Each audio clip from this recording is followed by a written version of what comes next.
bill be now read a second time, and I call the member for Indi. Thank you, Mr Deputy Speaker. Thank you to the member for Swan for your comments. The Textile, Clothing and Footwear Investment and Innovation Programs Amendment Bill 2004 will amend the Textile, Clothing and Footwear Investment and Innovation Program Act 1999 to provide for the closure of the Clothing and Household Textile Building Innovation Capability Scheme, BIC scheme, and the Textile, Clothing and Footwear Small Business Program, known as the TCF Small Business Program, on the 30th of June 2014. I will not be supporting this bill. Let me explain why. By proceeding with early termination of this scheme, the government has identified savings of $25 million from the 2015-2016 funding allocation of the BIC scheme and the TCF Small Business Program. $25 million. But at what cost? Government support has been provided to the textile, clothing and footwear manufacturing industry for many years. The TCF Small Business Program, which is aimed at small business, and the BIC scheme, aimed at medium to large businesses, was created to help the TCF manufacturing industry transition to a lower input tariff regime. And today I would specifically speak to the impact of the early closure of the BIC scheme on my electorate of Wangaratta, the electorate of Indi, and in particular the impact on the government of loss of trust to business. As members of this House would know, TCF tariffs have been lowered in stages over many years.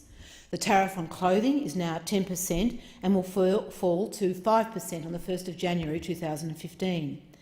The tariff on textiles and footwear is already 5%, and there are no plans for further reduction. Changes to tariff have had a major impact on the TCF industry in Australia, much of which takes place in rural and regional communities. And I would like to take this opportunity, Mr Deputy Speaker, to congratulate the industry on the tremendous job it has done in managing this change.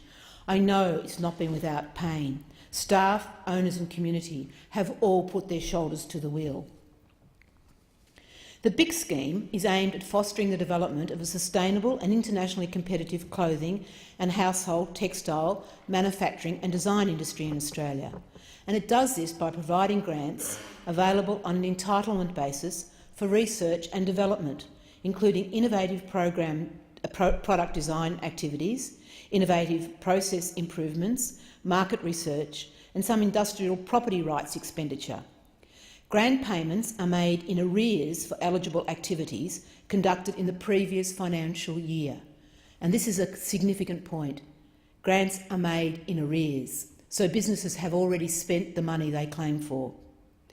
And this proposal before the House today would close the TCF Small Business Program and BIC schemes on the 30th of June 2014. And the BIC scheme provides grant payment in arrears for eligible activities conducted in the previous financial year. Registrants can be assumed to have already spent substantial funds in 2013-14 in the expectation that much of this will be reimbursed in 2014 and 15. It's very concerning that this will not be the case. Early termination is poor policy. It's retrospective, it sets a very bad precedent, business acted in good faith, and it sets a precedent that government policy cannot be relied on. In Wangaratta, Bruck Textiles Technology, BTT, is a major employer and currently employs 200+ employees. The R&D BIC scheme grant of expected $500,000 to $700,000 supports between 15 and 17 jobs in the research and development program. And I'm told that this program underpins the core business of Australian weaving mills and its relocation to Wangaratta. The CEO of Brucks said to me, "We have already expended several millions of dollars in consolidating 3 businesses and co-locating all manufacturing activities in one plant in Wangaratta to take advantage of the scale economies and overhead recovery that this allowed. Obviously, this makes good business sense, but it's a costly exercise. And the only reason we went ahead was because the payback period became achievable by factoring in our expected returns from the BIC scheme. Of course, he continues to say, we have to undertake the necessary investment in innovative product development and process refinement to benefit from the scheme. But we were fully committed to doing so, confident in the knowledge that the big scheme would help us to position our overall business to be economically sustainable beyond the originally scheduled termination date for the scheme. But without its support, it completely undermines the significant investment expenditure we had planned for our company.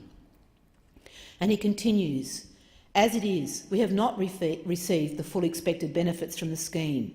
In earlier years, grant entitlements were modulated, and given that there was no modulation this year, which would suggest that the government did not pay out as much in grants as had been allocated for that year, on one hand it could be argued that companies have been shortchanged in earlier years, and on the other, the government has already made savings. Either way, the proposed early termination undermines the original intention even further.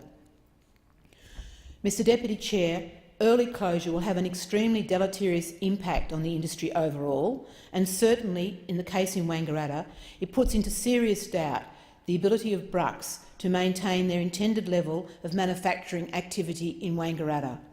This is because, firstly, it extends the payback period on the investment Brucks have already incurred, and this is something they can ill afford. And secondly, it will make further investment in innovation a more risky proposition for them. The CEO continues to say to me, this 1 year's window of support, 1 year window of support, which factors heavily in Bruck's business plan that they are currently implementing, will make all the difference in our ability to maintain a sound manufacturing base in Australia. Mr Deputy Chair, the big scheme is aimed at fostering the development of a sustainable and internationally competitive clothing and household, textile, manufacturing and design industry in Australia. And by providing these grants that are available on an entitlement basis for research and development, excuse me, I've just mistaken that bit. I'll continue. This proposal that before the House would close the TCF Small Business Program and big schemes on the 30th of June.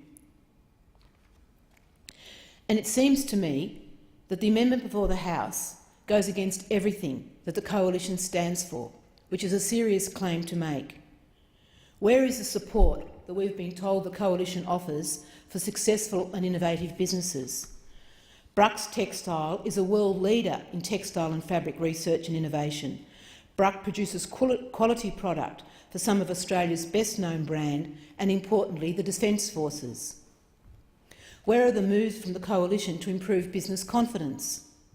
Bruck Textiles reformed their business in response to this program, and they tell me that it will make a significant difference to their confidence levels in the future. Where is the Coalition commitment to remove red tape?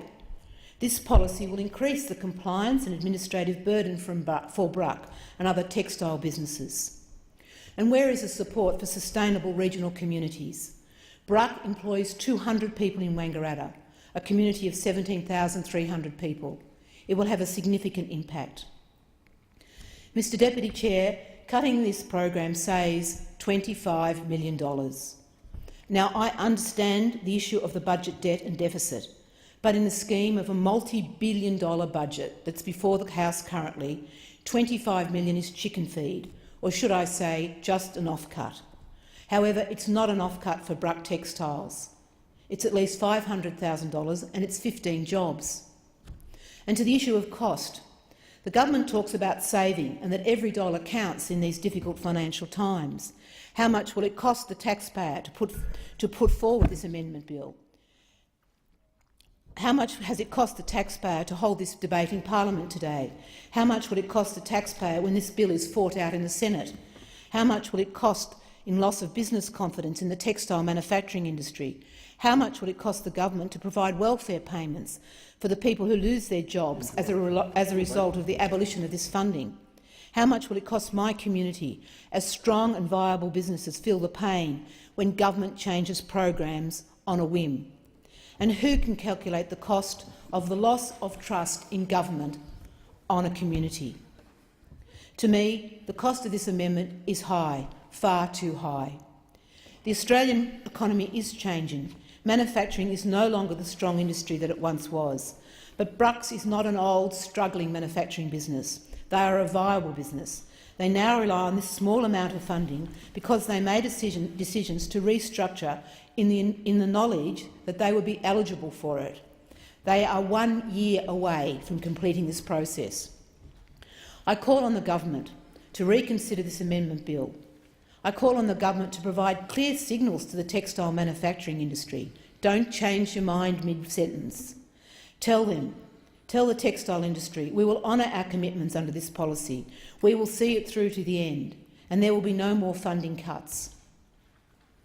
I do understand why the government no longer wants to provide funding to manufacturing industry, but I urge the government to look closely when manufacturing industries across Australia and transition them out. I urge the government to work closely with manufacturing industries right across Australia and transition them out with trust, with confidence and with the best will of the country in mind. I call on the Coalition, do not pull the rug out from under this scheme, as this bill proposes.